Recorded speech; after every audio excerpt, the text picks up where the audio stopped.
Hello friends, ഇന്ന് ഇവളെന്താ ഇങ്ങനെ mutton കറിയൊക്കെ കാട്ടി കൊതിപ്പിക്കുന്നത് എന്ന് വിചാരിക്കുന്നുണ്ടാവും അല്ലേ. ഇന്ന് നമ്മളൊരു മട്ടൻ കറി റെസിപ്പി ആയിട്ടാണ് കേട്ടോ വന്നിരിക്കുന്നത്. അപ്പോൾ നമ്മളിതാ 1 കിലോ മട്ടൻ മേടിച്ച് നമ്മൾ കഴുകി വൃത്തിയാക്കി വെച്ചിട്ടുണ്ട് കേട്ടോ. വെള്ളമൊക്കെ കളഞ്ഞ് നല്ലതുപോലെ കഴുകി വൃത്തിയാക്കി വെച്ചിട്ടുണ്ട്. ഇനി നമുക്കിത് മട്ടൻ കറി ഉണ്ടാക്കുന്ന റെസിപ്പിയിലോട്ട് പോവാം കേട്ടോ. അപ്പോൾ ഇതാ ഞാൻ ഇന്നൊരു കുക്കറിലാട്ടോ കേട്ടോ മട്ടൻ കറി ഉണ്ടാക്കാൻ പോകുന്നത്. അപ്പോൾ ഞാൻ കുക്കറൊക്കെ നന്നായി കഴുകി വെച്ചിട്ടുണ്ട്. നമ്മൾ ഗ്യാസിലാണ് കേട്ടോ നമ്മൾ ഉണ്ടാക്കാൻ പോകുന്നത്. അപ്പോൾ ഇതാ കുക്കർ ചൂടായി കഴിഞ്ഞപ്പോൾ നമ്മളിതാ വെളിച്ചെണ്ണ ഒഴിച്ച് കൊടുക്കുകയാണ് കേട്ടോ. ഇനി ഇതിലേക്ക് നമുക്ക് ആവശ്യമായിട്ട് വേണ്ടത് ഗ്രാമ്പു, പട്ട, പെരുംജീരകം, ഇവ 3 ഞാൻ ഇട്ട് കൊടുത്തിട്ടുണ്ട് കേട്ടോ. അപ്പോൾ ഇതാ ഇത് 3 ഇട്ട് കൊടുത്തിട്ട് ഇത് നന്നായിട്ട് പൊട്ടി വരുമ്പോൾ നമുക്ക് ഇതിലേക്ക് നമുക്കിതാ ചെറുള്ളിയാണ് കേട്ടോ ചേർത്ത് കൊടുക്കുന്നത്. ചെറുള്ളി നല്ലതുപോലെ ചെറുതായിട്ട് അരിഞ്ഞിട്ടുണ്ട് കേട്ടോ. ചെറുള്ളി ചേർക്കുന്നത് നല്ലതാണ്. അപ്പോൾ ചെറുള്ളി നല്ലോണം ചേർക്കുമ്പോഴാണ് ഇതിൻ്റെ ഒരു ടേസ്റ്റ് കിട്ടുക കേട്ടോ. അപ്പോൾ നമ്മളിതാ ചെറുള്ളി ചേർത്തിട്ടുണ്ട്. നമ്മൾ നന്നായി വഴറ്റിയെടുക്കുകയാണ് കേട്ടോ. അപ്പോൾ ഇതാ വഴന്ന് വന്നിട്ടുണ്ട്. വല്ലാതെ വഴറ്റിയെടുക്കേണ്ട ആവശ്യമില്ല, എന്നാലും അത്യാവശ്യം വഴണ്ട് വന്നിട്ടുണ്ട്. ഇനി ഇതിലേക്ക് നമ്മൾ ഒരു എന്താ പറയുക വെല്ലുള്ളിയാണ് കേട്ടോ. ഒരു ചെറിയ 1.5 ഇതിലുള്ള വലിയ ഉള്ളി നമ്മൾ അരിഞ്ഞ് കൊടുത്ത് ഇതിലേക്ക് ഇട്ട് കൊടുക്കുന്നുണ്ട് കേട്ടോ. അപ്പോൾ നമ്മളിത് നന്നായി ഇളക്കി കൊടുക്കുകയാണ്. അപ്പോൾ അത് നന്നായി വഴണ്ട് വന്നിട്ടുണ്ട് കേട്ടോ. ഇനി നമുക്ക് ഇതിലേക്ക് പൊടികളാണ് കേട്ടോ ചേർത്ത് കൊടുക്കണത്. അപ്പോൾ നമ്മളിതാ ആദ്യം നമ്മൾ ചേർത്ത് കൊടുക്കുന്നത് മുളക് പൊടിയാണ് കേട്ടോ. അപ്പോൾ എരിവിന് ആവശ്യമായിട്ടുള്ള മുളക് പൊടി ചേർത്താൽ മതി. നമുക്ക് ഇവിടെ എരിവിന് ആവശ്യമായിട്ടുള്ള മുളക് പൊടിയാണ് നമ്മൾ ചേർത്ത് കൊടുക്കുന്നത് കേട്ടോ. ഇനി ഇതിലേക്ക് നമ്മൾ ചേർത്ത് കൊടുക്കുന്നത് മല്ലിപ്പൊടിയാണ് കേട്ടോ. അപ്പോൾ നമ്മളിവിടെ വറുത്ത് പൊടിച്ച മല്ലിപ്പൊടിയാണ് ഞാൻ ചേർത്ത് കൊടുക്കുന്നത് കേട്ടോ. അതാണ് ഈ കളറ്. അത് കഴിഞ്ഞിട്ട് നമ്മൾ ഇതിലേക്ക് കുരുമുളക് പൊടിയാണ് കേട്ടോ ചേർത്ത് കൊടുക്കുന്നത്.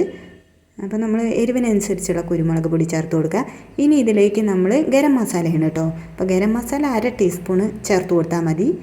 അത് കഴിഞ്ഞിട്ട് നമ്മളിതാ മഞ്ഞൾപ്പൊടി ചേർത്ത് കൊടുക്കുന്നുണ്ട് കേട്ടോ. അപ്പോൾ ഇതൊക്കെ ചേർത്ത് കൊടുത്തിട്ട് നന്നായിട്ട് ഇളക്കി യോജിപ്പിച്ചെടുക്കണം കേട്ടോ. അടി പിടിക്കരുത്. ചെറിയ ചൂടിൽ വേണം കേട്ടോ നമ്മളിത് ഇളക്കി കൊടുക്കണമെങ്കിൽ. അപ്പോൾ ഇതാ നന്നായിട്ട് പൊടികളൊക്കെ നന്നായി വഴണ്ട് കിട്ടണം. ഇങ്ങനെ വഴണ്ട് കിട്ടിയതിന് ശേഷം മാത്രമേ നമ്മൾ തക്കാളി ചേർത്ത് കൊടുക്കാൻ പാടുള്ളൂ കേട്ടോ. അപ്പോൾ നമ്മൾ തക്കാളി ചേർത്തിട്ടില്ല, അതിൻ്റെ മുന്നേയാണ് നമ്മൾ പൊടികളൊക്കെ ഇട്ട് കൊടുത്തത് കേട്ടോ. ഇങ്ങനെ വേണം ചെയ്യണമെങ്കിൽ, എന്നാലാണ് അതിന് ടേസ്റ്റ് കിട്ടുള്ളൂ. ഇനി നമ്മളിതാ 2 തക്കാളിയാണ് ഞാനിവിടെ എടുത്തിട്ടുള്ളത് കേട്ടോ. അപ്പോൾ അത് നന്നായി കഷ്ണങ്ങളാക്കി അരിഞ്ഞ് വെച്ചിട്ടുണ്ട്. ഇനി തക്കാളി ഞാനിതാ ചേർത്ത് കൊടുത്തിട്ടുണ്ട് കേട്ടോ. ഇനി ഇതാ തക്കാളി നന്നായിട്ട് ഇതിലേക്ക് ഇളക്കി യോജിപ്പിക്കണം കേട്ടോ. അപ്പോൾ അത് നന്നായി ഇളക്കി യോജിപ്പിച്ച് കൊടുത്തിട്ടുണ്ട്. ഇനി തക്കാളി ഒന്ന് വെന്ത് വരണം കേട്ടോ. അതുവരെ നമ്മളൊന്ന് ഇളക്കി കൊടുക്കണേ. അത് കഴിഞ്ഞിട്ട് ഞാൻ വെളുത്തുള്ളി ഇഞ്ചിയും കൂടി പേസ്റ്റ് ആക്കിയത് ഞാൻ ചേർത്ത് കൊടുത്തിട്ടുണ്ട്.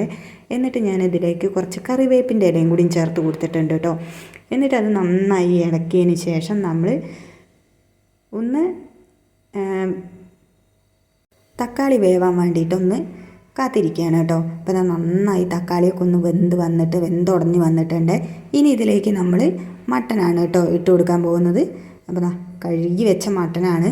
മട്ടൻ കറി എത്ര കഴുകി വെച്ചാലും അതിൽ വെള്ളം ഉണ്ടാവും കേട്ടോ. അപ്പോൾ വെള്ളം നന്നായി കളഞ്ഞിട്ട് വേണം നമ്മളിതിലേക്ക് ഇട്ട് കൊടുക്കണമെങ്കിൽ കേട്ടോ.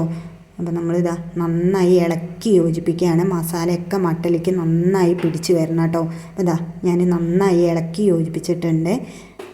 അപ്പോൾ നമ്മളിതാ ഇങ്ങനെ നന്നായി ഇളക്കി യോജിപ്പിച്ചിട്ട് വേണം കേട്ടോ നമ്മൾ. എന്നിട്ട് ഇതിലേക്ക് നമുക്ക് ഒരു 1 ഗ്ലാസ് വെള്ളം നമുക്ക് ഒഴിച്ചു കൊടുക്കാം കേട്ടോ. അപ്പം ഞാൻ ആദ്യം കുറച്ച് വെള്ളം ഒഴിച്ചു കൊടുത്തു. പിന്നെ ഞാൻ ആ ഗ്ലാസ്സിലുള്ള മുഴുവൻ വെള്ളവും ഒഴിച്ചു കൊടുത്തിട്ടുണ്ട് കേട്ടോ. ഓൾറെഡി ഇതിൽ വെള്ളം ഉണ്ടാവും. നമ്മൾ ചിക്കൻ കറി വെക്കണേക്കാട്ടിലും ഇതിൽ വെള്ളം നന്നായി വരും കേട്ടോ. അപ്പോൾ കുറച്ച് വെള്ളം ഒഴിച്ചു കൊടുത്താൽ മതി. ഇനി ഇതിലേക്ക് നമ്മളിതാ ഉപ്പ് ഇട്ട് കൊടുക്കുകയാണ് കേട്ടോ. നമുക്ക് ആവശ്യത്തിനുള്ള ഉപ്പാണ് നമ്മൾ ഇട്ട് കൊടുക്കണത് കേട്ടോ. മട്ടൻ കറിയിൽ നന്നായിട്ട് വെള്ളം ഉണ്ടാവും കേട്ടോ. അപ്പോൾ ഇത് വെന്ത് വരുമ്പോഴേക്കും നല്ല വെള്ളമാവും. അപ്പോൾ കുക്കറിൽ വെക്കുമ്പോൾ എപ്പോഴും കുറച്ച് വെള്ളമാണ് ഒഴിച്ചു കൊടുക്കാൻ പാടുള്ളൂ. ഇനി ഇതിൽ ഞാൻ വെള്ളം കുക്കർ വെന്ത് കഴിഞ്ഞിട്ടുണ്ടെങ്കിൽ കുക്കറിൽ ഇത് ചിക്കൻ വെന്ത് കഴിയുമ്പോൾ നമുക്ക് ഇതിൽ വെള്ളം നന്നായിട്ട് കാണാം കേട്ടോ. അപ്പോൾ ഇത്ര വെള്ളം ഒഴിച്ചു കൊടുത്താൽ മതി. ഇനി നമ്മളിത് സെറ്റാക്കി വെച്ചിട്ട് നമ്മളിതാ അടച്ച് കൊടുക്കുകയാണ് കേട്ടോ.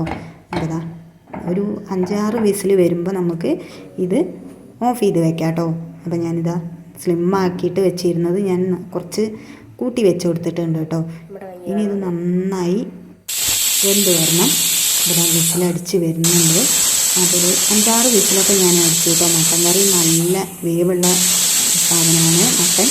അപ്പോൾ മട്ടൻ നന്നായിട്ട് വെന്ത് വരണം. അപ്പോൾ വെള്ളം കമ്മിയാണ് വെച്ച് പറഞ്ഞിട്ട് കുഴപ്പമില്ല, നല്ല വെള്ളം ഉണ്ടാവും കേട്ടോ ഈ മട്ടനിൽ. അപ്പോൾ ഒരു 5-6 വിസിലൊക്കെ അടിക്കണത് നല്ലതാണ്. അപ്പോൾ ഇതാ മട്ടൻ കറി ഇതാ വിസിലൊക്കെ അടിച്ച് നന്നായി വന്നിട്ടുണ്ട്. ഇതിൻ്റെ എയറൊക്കെ കളഞ്ഞതിന് ശേഷം വേണം കേട്ടോ നമുക്കിത് തുറക്കണമെങ്കിൽ. അപ്പോൾ കുറച്ച് വെയിറ്റ് ചെയ്തിരിക്കണം. അപ്പോൾ ഞാൻ കുറച്ച് നേരം വെയിറ്റ് ചെയ്യലൊക്കെ കഴിഞ്ഞ് നമ്മൾ തുറന്നിട്ടുണ്ട്. അപ്പോൾ തുറന്നപ്പോൾ നന്നായിട്ട് കിട്ടിയിട്ടുണ്ട് കേട്ടോ. അപ്പോൾ നമ്മൾ വെള്ളം കുറച്ച് ഒഴിച്ചിട്ട് അപ്പോൾ നമുക്ക് നല്ല വെള്ളം നല്ലതുപോലെ ഉണ്ടായി കേട്ടോ. അപ്പോൾ ഇനി ഇത് നമ്മൾ നന്നായിട്ട് ഒന്നും കൂടി കുറുക്കിയെടുക്കണം കേട്ടോ. അപ്പോൾ നമ്മൾ ഇതിൽ തന്നെ വെച്ചിട്ട് നന്നായിട്ടൊന്ന് തിളപ്പിച്ച് നല്ലതുപോലെ കുറുക്കിയെടുക്കുകയാണ് കേട്ടോ. അപ്പോൾ നന്നായി തിളച്ച് വരുന്നുണ്ട്.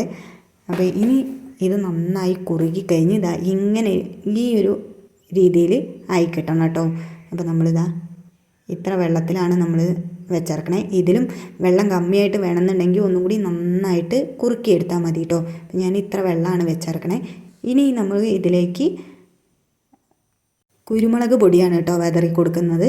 അപ്പോൾ കുരുമുളക് പൊടി വേണമെന്നുണ്ടെങ്കിൽ വിതറി കൊടുത്താൽ മതി. പക്ഷേ കുരുമുളക് പൊടി ലേശെങ്കിലും വിതറി കൊടുത്തില്ലെങ്കിൽ നമുക്കൊരു വാസനയും ഇതൊന്നും കിട്ടില്ല കേട്ടോ. അപ്പോൾ ഞാൻ കുരുമുളക് പൊടി ഇട്ട് കൊടുത്തിട്ടുണ്ട്.